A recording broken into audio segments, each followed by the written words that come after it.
আবার আমরা বীরের জাতি শুকনো রুটির সম্বল করে যে ইমানের যেটা গেড়ে বলে বীরেছে জগতে মন্থন করে সে শক্তি আজি ফিরিয়েন আল্লাহু আকবার রবে পুনঃ কাপগ বিশ্ব দুর্বিমান বাজিছে দামামা বাধরে আমামা শির উঁচু করি মুসলমান তাওয়াত এসেছে নয়া জামানার ভাঙা কেল্লা ইউরি নিশান আল্লাহু আকবার।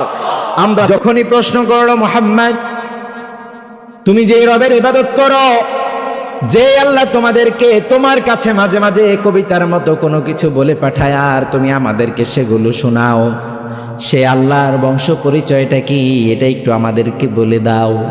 প্রশ্ন করার সাথে সাথে উবাই ইবনে কাব বলছে যখনই কুরাইশ লিডাররা এই প্রশ্ন করলো সাথে সাথে ফাআনজালাল্লাহু সূরাতুল ইখলাস, আল্লাহ সাথে সাথে সূরাতুল ইখলাসটা নাজিল করে দিয়েছে। সুবহানাল্লাহ। আল্লাহ কি করলেন? সূরাতুল ইখলাসটা নাজিল করে দিলেন। কয়টা কারণ বললাম? সবাই বলেন তো কয়টা? দুই কারণ। কয় কারণ বললাম? দুইটা। আর কারণ বলতে হবে নাকি? না, আমরা আজকে এই দুইটাই জানি। দুইটা মনে থাকবে তো ইনশাল্লাহ। চলুন তাফসীরের মূলনীতি হিসাবে মুফাসসিররা বলছেন এর মূলনীতি অনুসারে যখন শানে নুজুল বলা হয় তখন যদি ওই আয়াত কিংবা সূরার কোনো আমল থাকে বা ফজিলত থাকে তাহলে যেন সেটা বর্ণনা করা হয়। আমরা একটু আমলটা জেনে যাব। রাজি আছেন তো ইনশাল্লাহ? আমার সামনে যদি একজনও থাকে আমি তাকে বলে যাব। কথা বুঝে আসছে তো ইনশাল্লাহ? আল্লাহর হাবিব সাহাবাই কেরামদেরকে নিয়ে বসে বসে তিনি কথা বলছেন, নসিহা করছেন। একটু চিন্তা করেন, যিনি সরকার, যিনি সরদার, যিনি সৈয়দুল কাউনাইন, যিনি সৈয়দুল মুরসালিন, যিনি রহমাতুল লিল আলামিন, যিনি শামসুন কমারুন বাদরুন নূরুন আলা নূর মুহাম্মদ সাল্লাল্লাহু আলাইহি ওয়াসাল্লাম, তিনি সাহাবায়ে কেরাম আজমাইনকে নসিহত করছে আর বলছে তোমাদের মধ্যে কেউ যদি সূরাতুল ইখলাস 10 বার তিলাওয়াত করে তাকে আল্লাহ রাব্বুল আলামিন আল্লাহর সুন্দর জান্নাতে একটা প্রাসাদ নির্মাণ করে দিবে। সুবহানাল্লাহ। আল্লাহর হাবিব সাল্লাল্লাহু আলাইহি ওয়াসাল্লাম সাহাবায়ে কেরাম আজমাইনকে বলছে মান ক্বারা সূরাতুল ইখলাস, মান ক্বারা সূরাতুল ইখলাস 10 মাররা বানাল্লাহু কসরান ফিল জান্নাহ, তোমাদের মধ্যে কেউ যদি সূরাতুল ইখলাস 10 বার তিলাওয়াত করে, কয়বার? 10 বার। কেউ যদি সূরাতুল ইখলাস তিলাওয়াত করে আল্লাহ রাব্বুল আলামিন আল্লাহর সুন্দর জান্নাতে ওই ব্যক্তিকে একটা প্রাসাদ নির্মাণ করে দিবে। কি নির্মাণ করে দিবে? সবাই বলেন কি নির্মাণ করে দিবে? সূরাতুল ইখলাস কয়বার? আল্লাহর হাবিব বললেন ফরজ সালাতের পর 10 বার পড়বে। কয়বার? কখন পড়বে? ফরজ সালাতের পর। কখন? ফরজ সালাতের পর। আপনি কি করবেন? উল্টা দিকে দৌড় দিবেন। ইমাম সাহেব যখন সালাম ফিরাবে তখন কি করবেন? উল্টো দিকে দৌড়ে চলে যাবেন। সাহেবুল ইমাম কি আছে এখানকার মসজিদের ইমাম সাহেব? ও মাশাআল্লাহ। কি করেন বলেন তো? ফজরের সময় কয়জন আসে মুসল্লি? প্রায় 2 কাতার হয়। ইশাতে কতজন হয়? কেমন হয়? 4-5 কাতার হয়। বাজারে মসজিদ নাকি? বাস স্ট্যান্ডের মসজিদ। আচ্ছা, তো ফরজ সালাত যখন হবে ইমাম সাহেব যখন বলবেন আসসালামু আলাইকুম রাহমাতুল্লাহ, আসসালামু আলাইকুম রাহমাতুল্লাহ, আপনি কি করবেন? উল্টো দিকে দৌড়ে চলে যাবেন বাড়িতে নাকি? কি করবেন? বসে বসে আজকার করবেন। কি করবেন? কি করবেন? তাওবা ইস্তিগফার করবেন। মাশাআল্লাহ। আল্লাহর হাবিব কি করতেন বলবো নাকি? আল্লাহর হাবিব সালাম ফিরিয়েছে, আসসালামু আলাইকুম রাহমাতুল্লাহ, আসসালামু আলাইকুম রাহমাতুল্লাহ। সর্বপ্রথম আল্লাহর হাবিব পড়তেন আল্লাহু আকবার। পড়েন না আল্লাহু আকবার। সর্বপ্রথম পড়তেন আল্লাহু আকবার। এরপর আল্লাহর হাবিব পড়তেন আস্তাগফিরুল্লাহ, আস্তাগফিরুল্লাহ, আস্তাগফিরুল্লাহ। এরপর আল্লাহর হাবিব পড়তেন আল্লাহুম্মা আনতাস সালাম ওয়া মিনকাস সালাম, তাবারাকতা ইয়া জাল জালালি ওয়াল ইকরাম। এরপর আল্লাহর হাবিব পড়তেন সুবহানাল্লাহ, আলহামদুলিল্লাহ, আল্লাহু আকবার। এরপর আল্লাহর হাবিব অসংখ্য অগণিত আজকার করতেন। আল্লাহর হাবিব পড়তেন লা ইলাহা ইল্লাল্লাহ, ওয়াহদাহু লা শারীকা লা লাহুল মুলকু ওয়া লাহুল হামদু ইউহয়ী ওয়া ইউমীত বিয়াদিকাল খায়র ইন্নাকা আলা কুল্লি শাইইন কাদির। আবার আল্লাহর হাবিব বাড়িয়ে বাড়িয়ে পড়তেন আল্লাহুম্মা লা মানিআ লিমা আতাইত ওয়া লা মুতিয়া লিমা মানাতা ওয়া লা ইয়ানফা'ু জাল জাদ্দি মিনকাল জাদ। আবার আল্লাহর হাবিব পড়তেন আল্লাহুম্মা ইন্নী আসআলুকা ইলমান নাফিআ ওয়া রিজকান তাইয়্যিবা ওয়া আমালান মুতাকাব্বালা। আবার আল্লাহর হাবিব পড়তেন আল্লাহুম্মা ইন্নী আউযু বিকা মিনাল ফাকরি ওয়াল কিল্লাতি ওয়াদ দিল্লা।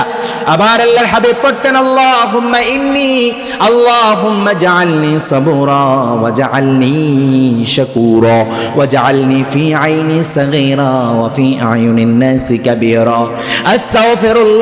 আস্তাগফিরুল্লাহুল্লাযী লা ইলাহা ইল্লা হুয়াল হাইয়ুল কাইয়্যুম لا إله إلا هو الحي القيوم وأتوب إليه لا حول ولا قوة إلا بالله العلي العظيم। আল্লাহর হাবিব এমন অসংখ্য অগণিত দোয়া পড়তেন, আবার তাওবা ইস্তেগফার গুলো করতেন। সাইয়্যিদাতুনা আয়েশা সিদ্দিকা রাদিয়াল্লাহু আনহা আমাদের মা উম্মুল মুমিনিন বলতেন, ইয়া রাসূলুল্লাহ আপনি কেন এত বেশি আজকার করেন? আল্লাহ আপনার অতীতের সকল গুনাহ ক্ষমা করে দিয়েছে, পরবর্তী সকল গুনাহ আপনার মাফ করে দিয়েছে। কিয়ামতের কঠিন দিনে আল্লাহ আপনাকে নিষ্পাপ মাসুম হিসাবে দাঁড় করাবেন, তারপরেও কেন এত বেশি আজকার করেন? আল্লাহ হাবিব বলতেন কিয়ামতের কঠিন দিনটা সাধারণ এই দিনের মতো হবে না, খুব ভয়ঙ্কর হবে। আমি চাই আমার রব যেন বিনা হিসাবে তার জান্নাতটা আমাকে দিয়ে দেয়। আল্লাহু আকবার। সেই আল্লাহর হাবিব বললেন কেউ যদি 10 বার সূরাতুল ইখলাসটা তিলাওয়াত করে আল্লাহর অনিন্দ সুন্দর জান্নাতে আল্লাহ তার জন্য একটা প্রাসাদ নির্মাণ করে দিবে। কি নির্মাণ করে দিবে? আরো আসতে বলেন, কি নির্মাণ করে দিবে? প্রাসাদের কথা বললেন। প্রাসাদ সাধারণ ডুপ্লেক্স ট্রিপ্লেক্স বাড়ির কথা বলেন নাই, দোতলা তিনতলা বাড়ির কথা বলেন নাই, আবার রিসোর্ট কটেজের মতো কথা বলেন নাই। আল্লাহর হাবিব বললেন কসরং ফিল জান্নাহ। তোমার ঢাকার গুলশানের কথা বলা হয় নাই, চট্টগ্রামের খুলশির কথাও বলা হয় নাই, নিউ ইয়র্কের কথা বলা হয় নাই, ম্যানহাটনের কথা বলা হয় নাই, কানাডার টরন্টোর কথা বলা হয় নাই, অস্ট্রেলিয়ার সিডনির কথা বলা হয় নাই। আমার রব বললেন শোনো, তোমাদেরকে আমি আমার সুন্দর জান্নাতটা সাধারণ কোনো জায়গায় দিব না, আমার সুন্দর জান্নাতে আমি আমার ওই গোলামদের জন্য প্রাসাদ নির্মাণ করে দিব। এবার আল্লাহর হাবিব বলছে মান করা সূরাতুল ইখলাস 20 মাররা বানাল্লাহু কসরাইন ফিল জান্নাহ। কেউ যদি 20 বার সূরাতুল ইখলাস তিলাওয়াত করে ওই ব্যক্তিকে আল্লাহর সুন্দর জান্নাতে আল্লাহ 2টা প্রাসাদ নির্মাণ করে দিবে। এবার আল্লাহর হাবিব বললেন কেউ যদি সূরাতুল ইখলাস 30 বার তিলাওয়াত করে ওই ব্যক্তিকে আল্লাহর সুন্দর জান্নাতে আল্লাহ 3টা প্রাসাদ নির্মাণ করে দিবে। সূরাতুল ইখলাস পড়া যাবে তো? আরো আসতে বলেন, যাবে তো? অনেক বড় সূরা, একবার পড়তে গেলে কমপক্ষে 1 ঘন্টা সময় লাগবে নাকি? কি বলেন? আপনার শরীর থেকে ঘাম বের হয়ে যাবে, কেউ অজ্ঞান হয়ে পড়ে যাবেন, এমন নাকি? 10 বার পড়তে সময় লাগবে কয় মিনিট? কয় মিনিট? কেউ 5 মিনিট, কেউ 10 মিনিট। আমার কাছে মনে হয় 2 থেকে 3 মিনিট। কয় মিনিট? কারণ এখন কোরআন তিলাওয়াতের যে 5G স্পিড আছে না নাই, যে স্পিডে কোরআন তিলাওয়াত করে, বিশেষ করে যারা হাফেজে কোরআন অনেকেরা আছে এর হক আদায় করে না, এরকম আছে না নাই? আছে না নাই? আমরা সেভাবে পড়বো না, এর হক আদায় করে পড়বো। রাজি আছেন তো ইনশাল্লাহ? কোরআন আমাদের কাউকে কি করে? লানত দেয়। কিছু কোরআন তিলাওয়াতকারীকে আল্লাহর হাবিব বলছে রব্বা কারিউলিল কোরআন ইয়ালআনু। কোরআন কিছু তিলাওয়াতকারীকে লানত করে, নাউজুবিল্লাহ বলেন না? তো এই কোরআন আবার কারো জন্য সুপারিশ করবে, সুবহানাল্লাহ বলেন। তো কোরআন যেন আমাদের জন্য সুপারিশকারী হয়, আল্লাহ কবুল করে নেন, পড়েন আমিন। 10 বার পড়তে গেলে 2 থেকে 3 মিনিট লাগতে পারে, ঠিক কিনা? যেহেতু 4 আয়াত সুন্দর করে যদি হক আদায় করে পড়া হয়, আমরা আশা করি 10 বার পড়লে 10 বার পড়তে গেলে 2 থেকে 3 মিনিট বা 3 থেকে 4 মিনিট খরচ হবে। এই 3 থেকে 4 মিনিট তো মনে হয় আমাদের হাতে নাই, নাকি? আছে না নাই? করা যাবে তো ইনশাল্লাহ? আমি সহ আল্লাহ সকলকে আমল করার তৌফিক দান করেন, পড়েন আমিন। একটু হাত তোলেন তো, কে করবেন? আল্লাহ আমাদেরকে কবুল করে নেন, পড়েন আমিন। হাত নামান। একটা আমলের কথা বললাম, কয়টা আমল? সবাই বলেন তো কয়টা? আরো 2-1টা বলে দিব নাকি? আর 2-1টা বলে শেষ করে দিচ্ছি নাকি ইনশাল্লাহ? বলতে হবে? আল্লাহর হাবিব সাল্লাল্লাহু আলাইহি ওয়াসাল্লাম পড়েন না সাল্লাল্লাহু আলাইহি ওয়াসাল্লাম। আমার শ্রোতারা কেন সাল্লাল্লাহু আলাইহি ওয়াসাল্লাম পড়তে কার্পণ্য করে? আল্লাহর হাবিব বললেন, কেউ যদি আমার প্রতি একবার দুরূদ পাঠ করে, কয়বার? আল্লাহর রহম সুকুন তার উপর 10 বার নাজিল হয়। সুবহানাল্লাহ বলেন। শুধুমাত্র তাই নয়, তার 10টা গুনাহ আল্লাহ ক্ষমা করে দেন। সুবহানাল্লাহ বলেন। তার 10টা নেকি দিয়ে আল্লাহ তার আমল নামাটা ভরপুর করে দেন। সুবহানাল্লাহ বলেন। এবং আল্লাহ তার মর্যাদাটাও বাড়িয়ে দেন। সুবহানাল্লাহ বলেন না? তাহলে কি পড়া যাবে তো ইনশাআল্লাহ? বেশি বেশি পড়বেন সাল্লাল্লাহু আলাইহি ওয়াসাল্লাম। পড়েন না সাল্লাল্লাহু আলাইহি ওয়াসাল্লাম। আল্লাহর হাবিব সাহাবায়ে কেরাম আজমাইনকে বলছে, ও আমার সাহাবীরা, তোমাদের মধ্যে এমন কেউ আছে নাকি অল্প সময়ের মধ্যে কোরআনুল কারীমের 10 পারা তিলাওয়াত করতে পারবে? সাহাবায়ে কেরাম দ্রুত তিলাওয়াত করতেন না, অল্প অল্প পড়তেন, অল্প অল্প জানতেন, আর অল্প অল্প আমল করতেন। সাহাবায়ে কেরাম আজমাইন বললেন, ইয়া রাসূলুল্লাহ, এটা কিভাবে সম্ভব হতে পারে? এবার আল্লাহর হাবিব বললেন, তাহলে তোমাদের মধ্যে এমন কেউ আছে নাকি যে কোরআনুল কারীমের 20 পারা তিলাওয়াত করতে পারবে অল্প সময়ের মধ্যে? এবার সাহাবায়ে কেরাম আজমাইন বললেন, ইয়া রাসূলুল্লাহ, ইয়া হাবিবাল্লাহ, এটা কিভাবে সম্ভব হতে পারে? এবার আল্লাহর হাবিব সাল্লাল্লাহু আলাইহি ওয়াসাল্লাম বললেন, তোমাদের মধ্যে এমন কেউ আছে নাকি যে অল্প সময়ের মধ্যে পুরো কোরআন তিলাওয়াত করতে পারবে? সাহাবায়ে কেরাম আজমাইন বললেন, কাইফা ইয়া রাসূলুল্লাহ, এটা কিভাবে সম্ভব হতে পারে ইয়া রাসূলুল্লাহ? সাথে সাথে কিছু সাহাবী বললেন, আল্লাহু ওয়া রাসূলুহু আলাম ইয়া রাসূলুল্লাহ, আল্লাহ আপনাকে যা শিখিয়েছেন আপনি হয়তো বা ভালো জানতে পারেন। এটা বলার সাথে সাথে আল্লাহর হাবিব বললেন, শোনো শোনো, তোমাদের মধ্যে কেউ যদি সূরাতুল ইখলাস একবার তিলাওয়াত করে, ওই ব্যক্তির আমলনামায় আল্লাহ 10 বার তিলাওয়াতের সওয়াব দিয়ে দেয়। আল্লাহু আকবার। তোমাদের মধ্যে কেউ যদি 20 বার তিলাওয়াতের সওয়াব পেতে চায়, সেই জন্য 2 বার সূরাতুল ইখলাস তিলাওয়াত করে। 2 বার সূরাতুল ইখলাস তিলাওয়াতের সাথে সাথে আল্লাহ রাব্বুল আলামিন 20 বার তিলাওয়াতের সওয়াব তার আমলনামায় দিয়ে দেয়। কেউ যদি সূরাতুল ইখলাসটা 3 বার তিলাওয়াত করে, ওই ব্যক্তির আমলনামায় পুরো কোরআন খতমের সওয়াবটা দিয়ে দেয়। আল্লাহু আকবার। এক সাহাবীকে আল্লাহর হাবিব সাল্লাল্লাহু আলাইহি ওয়াসাল্লাম ইমাম নিয়োগ করলেন। সাহাবী ফজর ও ইখলাস পড়ে, যোহরে ও ইখলাস পড়ে, আসর ও ইখলাস পড়ে, মাগরিব ও ইখলাস পড়ে, আবার ইশাতে ও ইখলাস পড়ে। 3 ওয়াক্তে সবাই শুনে, 2 ওয়াক্তে কেউ শুনে নাকি? সাহাবায়ে কেরাম আজমাইন বিচার নিয়ে আসলেন, ইয়া রাসূলুল্লাহ, কেমন ইমাম দিয়েছেন? ফজর ও ইখলাস পড়ে, যোহর ও ইখলাস পড়ে, মাগরিব ও ইখলাস পড়ে, ইশাতে ও ইখলাস পড়ে। আল্লাহর হাবিব সাল্লাল্লাহু আলাইহি ওয়াসাল্লাম কখনো 2 পক্ষের কথা না শুনে রায় দিতেন না। আর আপনার দেশ, আমার দেশ, এমন সোনার বাংলাদেশ, এক পক্ষ লাগে না, রায় আছে না নাই? আরো আসতে বলেন, রায় আছে না নাই? বঙ্গভবন থেকে বলেছে গুম করে দাও, গুম হয়েছে, এমন আছে না নাই? বঙ্গভবন থেকে বলেছে তুমি কি করে দাও, হত্যা করে ফেলো, ফাঁসির আদেশ দিয়ে দাও। কোনো সাক্ষী লাগে নাই, কোনো প্রমাণ লাগে নাই, ফাঁসির আদেশ দিয়ে দিছে, ফাঁসিও দিয়ে দিছে। এমন ঘটনা মনে হয় বাংলাদেশে হয় নাই? হয়েছে কি হয় নাই? আল্লাহ সেই জালিমদের হিসাবটা চুকিয়ে দিয়েছে কি দেয় নাই? জালিমদের ব্যাপারে একটা প্রবাদ আছে, লা হুকমা ইয়াদুম ওয়ালা যুলমা ইয়াজুল, কোন ক্ষমতাও চিরস্থায়ী নয়, কোন জুলুমও চিরস্থায়ী। বর্তমান শাসক যারা আছে, যারা শাসন ব্যবস্থায় আছে, তাদের শিক্ষা গ্রহণ করা উচিত, ঠিক কিনা? তাদের হেলিকপ্টারের ছবিগুলো ঘরে টানিয়ে রাখা উচিত, ঠিক কিনা? তাহলে বুঝতে পারবে যে আমাদের অবস্থাও যে কোনো সময় এরকম হতে, বেশি তাইরে নাইরে করা চলবে। কারণ এখন জেনারেশন আলফা এসেছে, ঠিক কিনা? এদের সাথে কোনো ধরনের তাইরে নাইরে চলে। আল্লাহ আমাদের শাসকদেরকে ইসলাম প্রিয় শাসক হিসেবে কবুল করে নেন, পড়েন আমিন। তাদের মাথায় যেন ভারতীয় ভূত না চাপে, দোয়া করেন, পড়েন না আমিন, ঠিক কিনা? আমার কাছে তো মনে হয়েছে কারো কারো মাথায় অলরেডি সেই ভূত চেপে বসছে। যদি তাদের মাথায় সেই ভূত চাপে, তাহলে তাদের রাস্তাটাও সেই দিকে হবে, ঠিক কিনা? দিল্লির রাস্তা ধরতে হবে, ঠিক কিনা? একটু রাজনীতি হয়ে গেল নাকি?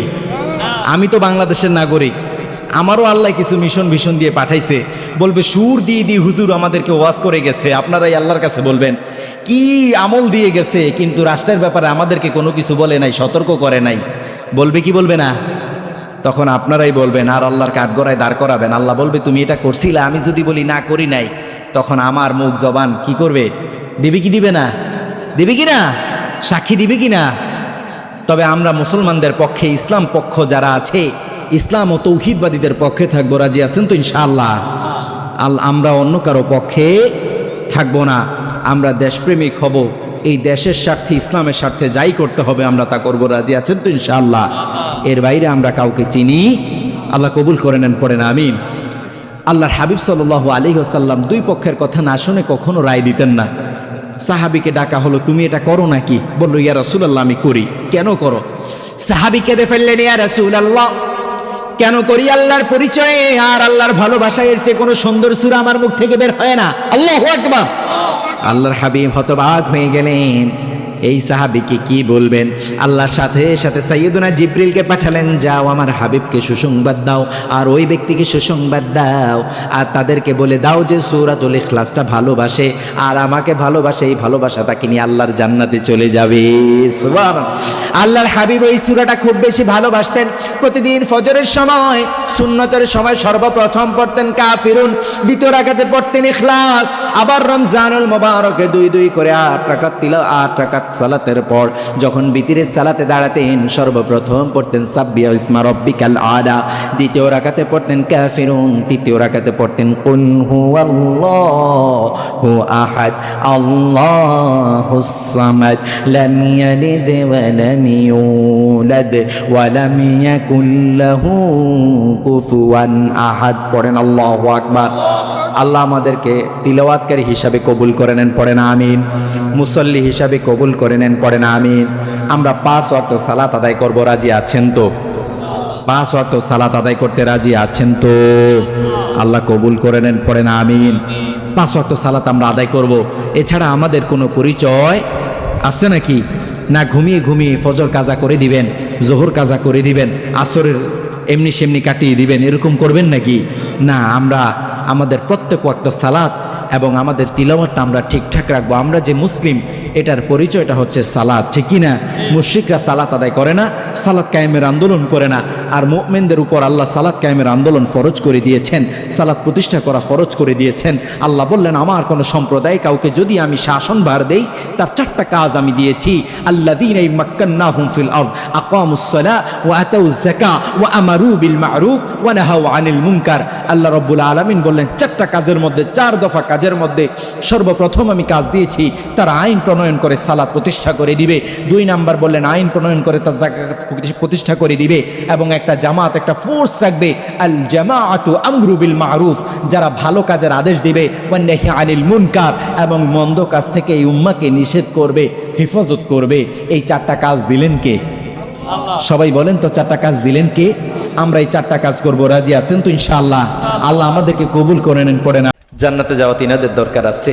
তো আমাদের মায়েদের জন্য আল্লাহর হাবিব বললেন 4টা কাজ করলে তারা আল্লাহর সুন্দর জান্নাতের মেহমান হয়ে যাবে। সুবহানাল্লাহ বলেন না? এবং 4টা কাজ করলে তাদেরকে আমি সার্টিফিকেট দিয়ে দিব, তারা জান্নাতের যে কোনো দরজা দিয়ে ইচ্ছা প্রবেশ করতে পারবে। সুবহানাল্লাহ বলেন। কয়টা কাজ করলে? সবাই বলেন তো কয়টা? আমার মায়েরা মনোযোগ দেন, কান খাড়া করেন, মনোযোগ দিয়ে শুনেন মায়েরা। আপনাদের জান্নাতে যাওয়া কত সহজ করে দিয়েছে আল্লাহর হাবিব। বললেন 4টা কাজ করলে।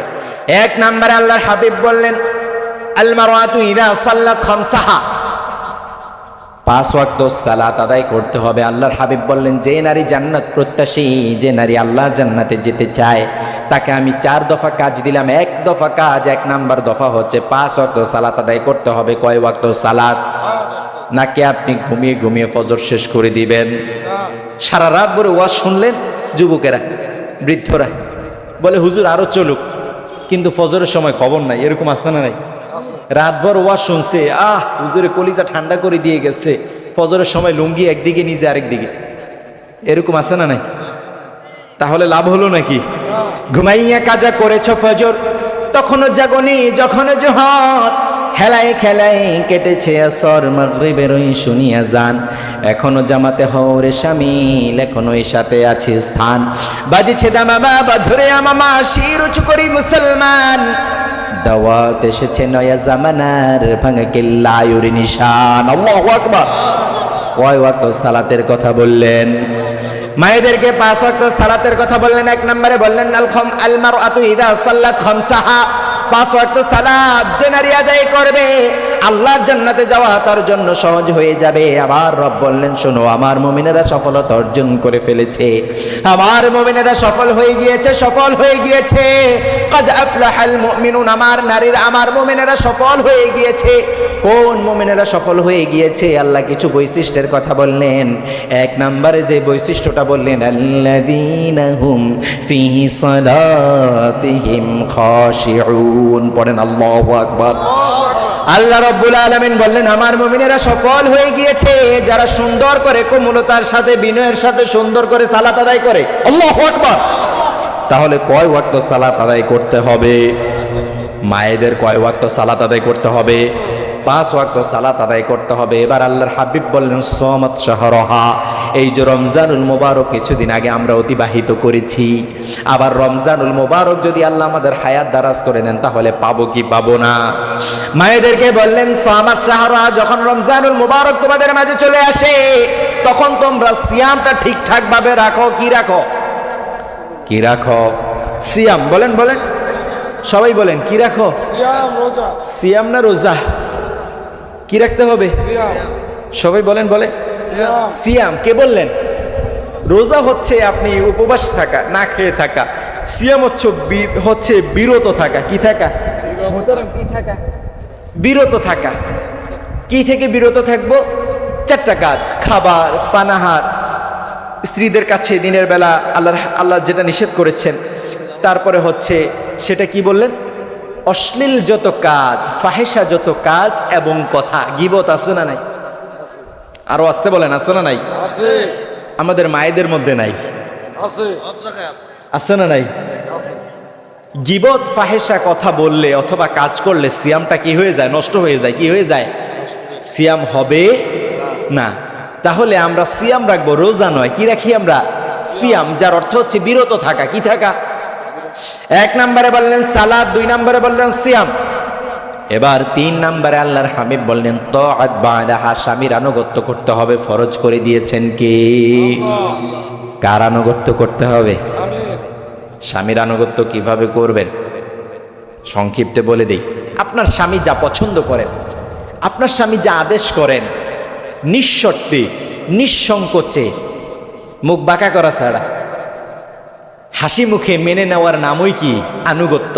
হাসি মুখে মেনে নেওয়ার নাম আনুগত্য। আরেকভাবে বলি, আপনার স্বামী যা অপছন্দ করেন, আপনার স্বামী যা নিষেধ করেন, মুখ হুতুম পেশার মতো করা ছাড়া হাসি মুখে মেনে নেওয়ার নাম কি? আনুগত্য। বলেন বলেন বলেন। হাসি মুখে মেনে নেওয়ার নাম আনুগত্য। তা আপনারা বলবেন, হুজুর যেহেতু বলে গেছে আনুগত্য করতে, আনুগত্য করব কিন্তু কথা বলবো না, তেল উঠিয়ে দিব একদম। এরকম আছে না নাই?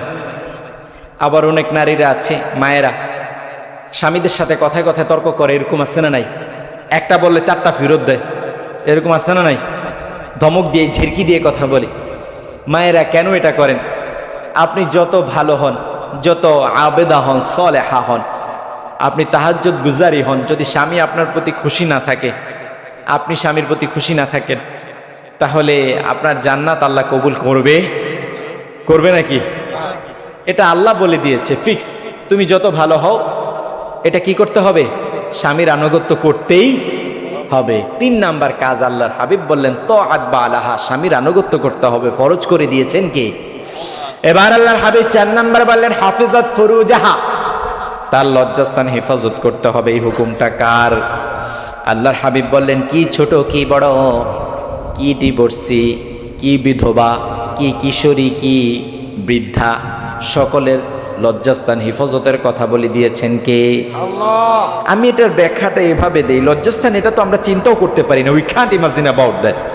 আমরা যেটা বলবো, আপনার স্কিন টোন, আপনার গায়ের রংটা কেমন হবে, হাফসি না ফর্সা, এটা কেউ দেখবে? আমার কথা বুঝতে পেরেছেন কিনা? এটা কেউ দেখবে? আপনার ফেস, আপনার লিপস, আপনার নোজ, আপনার আইজ, আপনার হাসি, এগুলো কেউ দেখবে? আমাদের বোনদের মধ্যে এখন এই জেনারেশনে অনেকদেরকে দেখা যায় সুন্দর বোরকা পরে, তারপর তাকে সে হিজাব করে হচ্ছে মুখের মধ্যে খুব সুন্দর মেকআপ করে ড্রেসিংয়ের সামনে দাঁড়িয়ে দেখে যে আমাকে কেমন লাগতেছে, তারপরে বের হয়। এমন আছে না নাই? আরও আসতে বলেন, আছে না নাই? আপনাদের যাদের শেহজাদিরা এরকম করে তাদেরকে বলে দিবেন, মা তোমাকে তুমি ঢেকে বের হও। তিনার বের হতে হবে কেন? তিনার যা যা প্রয়োজন তিনাকে এনে দিবেন। তিনারা হচ্ছেন মুক্তর মতো। কিসের মতো? সবাই বলেন তো কিসের মতো? মুক্তর মতো। মুক্তর চেয়ে তারা দামি। আমাকে বলেন তো, এখান থেকে একজন উঠে বলেন তো, তার কাছে যদি 2 কোটি টাকা থাকে, কিছু হীরা, কিছু মুক্তা, কিছু পান্না, কিছু সোনালঙ্কার থাকে, আপনি পুরো এলাকা ঘুরে ঘুরে দেখাবেন মালা করে, দেখো দেখো আমার কাছে কত কিছু আছে নাকি? কি বলেন, এটা করবেন নাকি? কথা বলেন না কেন? এটা করবেন নাকি? কি করবেন? লুকিয়ে রাখবেন। যেখানে লুকিয়ে রাখা যায়, সিন্ধুক, ব্যাংকে, নিরাপদ জায়গায়। কারণ কি, মানুষ জানলে চুরি হওয়ার, ছিনতাই হওয়ার সম্ভাবনা আছে না নাই? আপনার স্ত্রী, আপনার শেহজাদি, আপনার বোন, তিনারা তো এর চেয়ে লক্ষ কোটি কোটি গুণ দামি, ঠিকই না? তিনাদেরকে শোপিসের মতো আলগোছে লুকিয়ে রাখবেন। আমি বলছি না আমাদের মায়েদেরকে আটকিয়ে রাখবেন, নো, বিষয়টা এমন নয়। আপনি তাদেরকে লুকিয়ে রাখবেন, তারা অনেক দামি, মুক্তর চেয়ে দামি। কেন তাদেরকে বাহিরে এভাবে মার্কেটে, অটোতে এভাবে ছেড়ে দিবেন কেন? এটা হতে পারে? এটা করবেন নাকি আমার ভাইয়েরা? খবরদার, আমাদের বোনদেরকে, আমাদের মায়েদেরকে, আমাদের শেহজাদিদেরকে আমরা এটা করব। রাজি আছেন তো ইনশাল্লাহ? পুরুষরা, বাবারা, আপনাদেরকে বলি, 4টা কাজ তো আল্লাহর হাবিব বললেন যে 4টা কাজ করলে জান্নাতের 8টি দরজার যে কোনো দরজা দিয়ে প্রবেশের সার্টিফিকেট আমি নবী তাদেরকে দিয়ে দিব। সুবহানাল্লাহ বলেন। পুরুষেরা, তাদের প্রতি একটু সহনশীল আচরণ করেন। অনেক পুরুষ আছে ঝিরকি দিয়ে কথা বলে, ধমক দিয়ে কথা বলে। এমনও আছে না নাই? আছে না নাই? ধমক দিয়ে কথা বলে আপনার বাবা মায়ের সামনে। ইটস মাই লাস্ট ওয়ার্ড, এটা সর্বশেষ কথা। আপনারা খুব বিরক্তির ছাপ কারো কারো মধ্যে মনে হচ্ছে, দেখা যাচ্ছে নাকি? শেষ করে দিচ্ছি ইনশাল্লাহ, আমরা দোয়া করেই শেষ করে দেব ইনশাল্লাহ, যেহেতু 12টা প্রায় বেজে যাচ্ছে। আপনার বাবা মায়ের সামনে আপনার স্ত্রীকে বকাবাদ্য করবেন না। কথা বুঝে আসছে কিনা? বাহাদুর সাজবেন না। ঘরের মধ্যে কি সাজবেন না? বাহাদুর সাজবেন না। বাহিরে বিড়ালের মতো থাকে, ঘরে গিয়েই মোটা গলা করে, এই 1 গ্লাস পানি দাও। এরকম আছে না নাই? কথা বলে না কেন? আপনার বাবা মায়ের সামনে তিনাকে ঝিরকি দিয়ে, ধমক দিয়ে কথা বলবেন না। তিনার আত্মসম্মান বোধে লাগবে, ঠিকই না? তার মর্যাদায় লাগবে কি লাগবে না? তিনার সম্মান মর্যাদা আছে না নাই? নাকি যখন বিয়ে করে নিয়ে আসতেন তার বাবার বাড়িতে সকল কিছু জমা রেখে আপনার বাড়িতে আসছে? এটা করছে নাকি? খবরদার, তিনার কোনো ভুল ত্রুটি হলে আড়ালে নিয়ে যাবেন, সুন্দর করে বুঝিয়ে বলবেন, ঠিক কিনা? তিনারা কোমল, নমনীয় করে আল্লাহ তৈরি করেছেন আমাদের প্রশান্তির জন্য। যদি হার্ড করে বলেন তাদের ব্রেনে ঢুকবে না। চিৎকার করছেন, তার হাতের থেকে যেটা আছে এটা পড়ে গেছে, চোখ থেকে ঝরঝর করে পানি পড়ছে, ঠিক কিনা? এরকম কিনা? কিন্তু আপনি তাকে যদি সুন্দর করে বুঝিয়ে বুঝিয়ে বলেন, দেখবেন যে 1 দিন 2 দিন 3 দিন সে সেটা শুধরে নিয়েছে। কিন্তু আপনি যদি প্রতিদিন তাকে ধমক দিয়ে কথা বলেন, 4র্থ দিন তার লজ্জা ভেঙে যাবে এবং আপনাকে ধমক দিয়ে, উল্টা ধমক দিয়ে বলবে, আমি এমনই থাকবো, বুঝে খাটতে দেখেন হয় কিনা হয় না, ঠিক কিনা? এরকম করবে কিনা? সুতরাং তিনার মুখ থেকে কি আপনি ধমক বের করবেন, না তিনার লাজুকতা যেন ঠিক থাকে এটা চাইবেন? কোনটা? তিনি কোমল থাকুক, এটাই তো চাই আমরা, ঠিক কিনা? আল্লাহ আমাদের বাবাদেরকে এবং আমাদের মায়েদেরকে কবুল করে নেন, পড়েন আমিন। আমাদের উভয়দেরকে জান্নাতি হিসাবে কবুল করে নেন, পড়েন আমিন। যা কিছু বলতে পেরেছি, যা কিছু বলতে পারিনি, আল্লাহ যেন সকল কিছু আমল করার তৌফিক দান করেন। হাদা মা ইনদি ওয়াল ইলমু ইনদাল্লাহ আলাইহি তাওয়াক্কালতু ওয়া ইলাইহি উনীব। ওয়াসসালামু আলাইকুম ওয়া রাহমাতুল্লাহি তাআলা ওয়া বারাকাতুহু।